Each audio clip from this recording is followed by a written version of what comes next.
Okay, thank you all for having hung in for so long now. George Gritziotis, I would like to call on him to do some closing remarks and tell us all about regulation and where you think that might go. George, how's that for the... I was obviously silent during that Yeah, conversation. I see you've left it up on the screen just so it can be over your shoulder. Would you like us to take that down? Well, my understanding, there's a draft regulation we could consult on already. So, Yeah, we'll have to get that from him.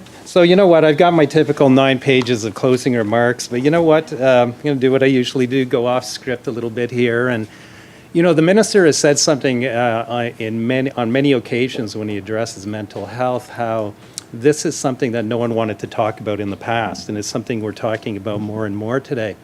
But you know, the reality is there are many people that aren't talking about it today, no different than 20 years ago. And I don't think there's a person in here, and I heard some personal incidences and situations and how you felt around the stress and anxiety attached with addressing individuals with mental health issues.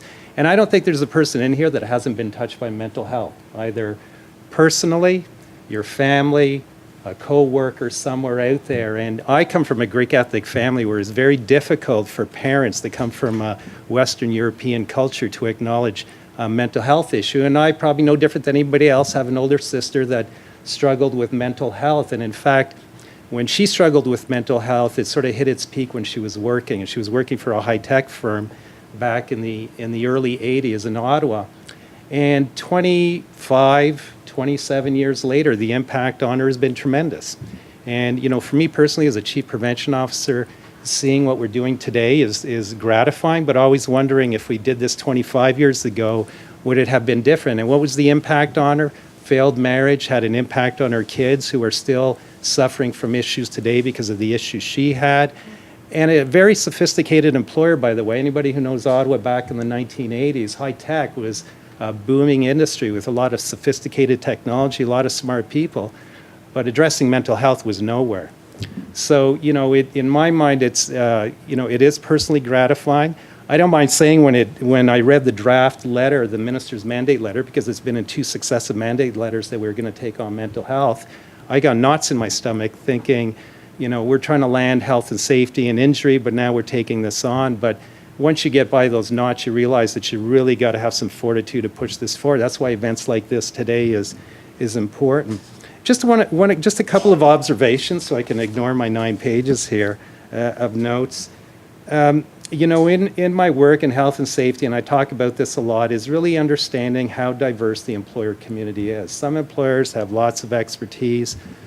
You know, they can bring a lot of capacity and resources to the table to address mental health. And when we attended, and I think Carol and maybe a few others attended the meeting that the minister first brought together, Bell was there, Rogers was there. These are very sophisticated organizations, but there's a number of organizations that weren't there. And I think anybody who hears me saying, I'm always most concerned about the people that aren't in the room than the ones that are. And there's a lot of organizations out there that don't have the capacity, a lot of small organizations, employers that employ less than 20 people. And the one thing that I remind myself a lot of when I think about health and safety is the non-standard workforce. Not everybody has permanent full-time employment. A lot of people are contractor workers, telework, you know, a mom working from home with, you know, kids that might be divorced. I mean, that's, you know, that's an employment situation. That's a tough employment situation to get to. And when I look at all these great things, I'm always trying to figure out how do we bring that into the workplace. And I'm just throwing that challenge out to OCAL and the group here. And I mentioned it briefly earlier when I was here this morning. Getting product to market is going to be something that I hope you guys take on, because you have some great products out there. And I'm there to help. We talked a bit about it. I like to take some of the things that I'm seeing and bring it right to the employer community and start having conversations. And, you know, when one experience I've had working diverse stakeholder groups, you know, while we want to land something right away, what we have to recognize is understanding each other's perspectives is important. And then every time you go back, you get closer and closer and closer. That's how I felt about health and safety, and that's how I feel about mental health. It's going to be a journey, but the good news is we're talking about it more and more and more and more.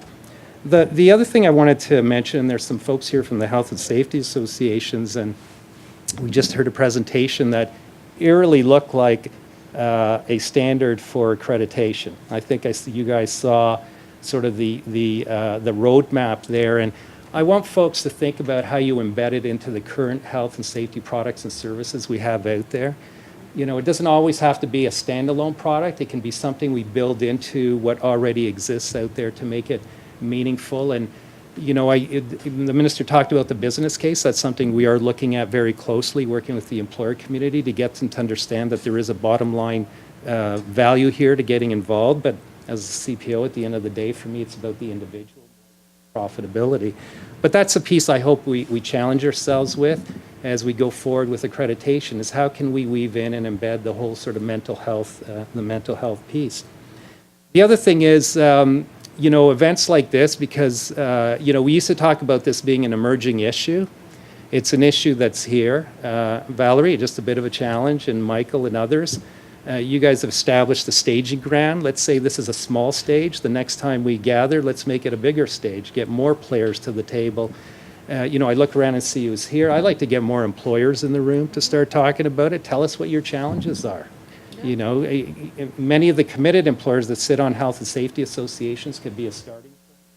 I think we need to bring a broader and more diverse group together and really commit ourselves to taking some of the good things we already have and get them out there now. And, you know, one of the things that the Minister of Labour asked me to do during the mining review and during construction, don't wait to develop a product. If you've got something and can get it in the marketplace and have impact now, do it now. So that's what I'm suggesting and asking you all, that as we're talking about what we want to develop down the road, are there things we can do now?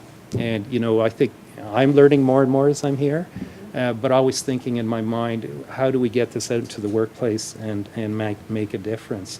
And, you know, the last thing is, you all know I work very closely with the health and safety associations, with Gareth, with CCOHS, and a number of other organizations. A lot of smart organizations out there with lots of smart products that I wouldn't mind sitting down and, you know, start planning how we can get, again, product to market. I'll have the conversation with you guys and gals if you want to talk about how we can push this to the next level. And then finally, I want to thank Valerie for all the hard work. Valerie drove me downtown from Partners in Prevention and was going through a bit of a discussion of how she branded this event, May Day, May Day. I think you did a fantastic job, by the way, Valerie.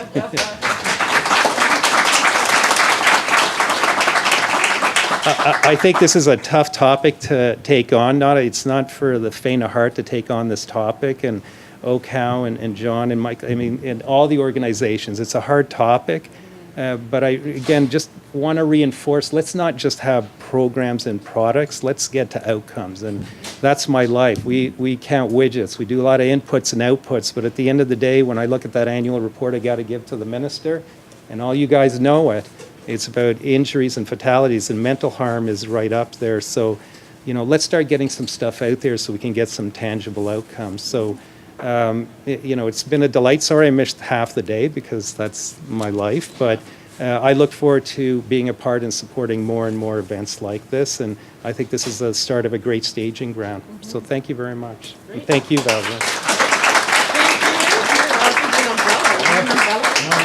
That's okay. I have to disclose it. Yeah, no, it's okay. So that's all the formal aspect of the program. We did skip the discussion phase in the essence of time, but obviously some of us are still here. If anybody wants to have a discussion or reflect on the day, you're more than welcome to, but I know that it's always traffic, bus, train issues, so I don't want to keep anybody. We do thank you very much for your time and coming here and engaging with us online. The talks today will be put online, as I maybe have mentioned before, probably in a couple of weeks. And the presentations we should be able to put up with them. And yes, we do hope that next year we'll be doing this again and that it will be bigger and better and that, yes, we can involve more workplace parties. So, and thanks to all the partners, all the speakers, the health and safety associations, and thanks to everybody.